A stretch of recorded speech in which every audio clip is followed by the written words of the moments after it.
So, here's what it says in American jurisprudence. Nature of public office. As public trust or agency,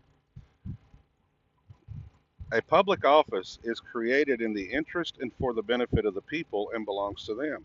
Thus, public office is a public agency or trust, which extends to all matters within the range of the duties pertaining to the office.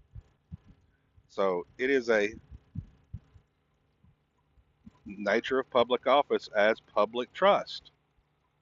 Okay, so now let's go look up public trust.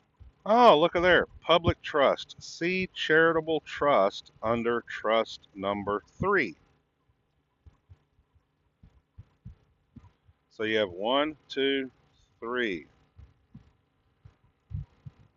The property so held. In its technical sense, a trust is the right, enforceable solely in equity, to the beneficial enjoyment of property, the legal title which is vested. But you can go ahead and read the rest of this. But let's go down to where it says, you know, charitable trust. A trust created to benefit a specific charities, or the general public, rather than a private individual or entity. Charitable trusts are often eligible for favorable tax treatment if the trust terms do not specify a charity or a particular charitable purpose. A court may select a charity, also termed public trust, charitable use. Okay,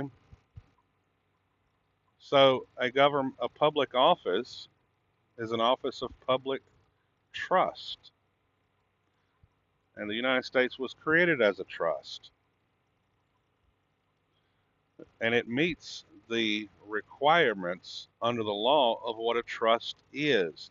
There are certain prerequisites. You have to have a declaration of trust. Well, what do they call it? They call it the Declaration of Independence. So, I'm not wrong. That's in Amjor that says this. Here's Corpus Juris Secundum, source of authority for municipal officials or officers. The relation between a public officer and the public exists because the law attaches it to the public office. A public office is a public trust and a position of agency in relation to the public. Now, agency law expresses that there is a fiduciary duty. A trustee has a fiduciary duty. So when Congress says they are the trustees, they're not lying. Just because they don't put the word trust, again, does it meet the elements of being a trust? They've told us what everything is.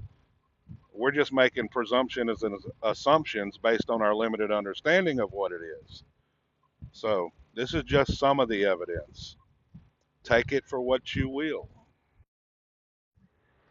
Now, you talk about claiming it now.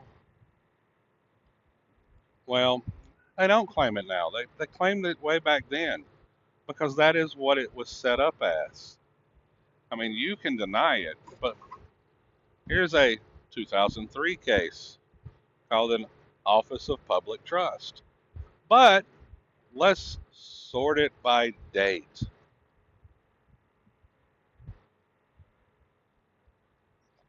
And let's scroll to the bottom. See, there's 1,095 cases that mention this.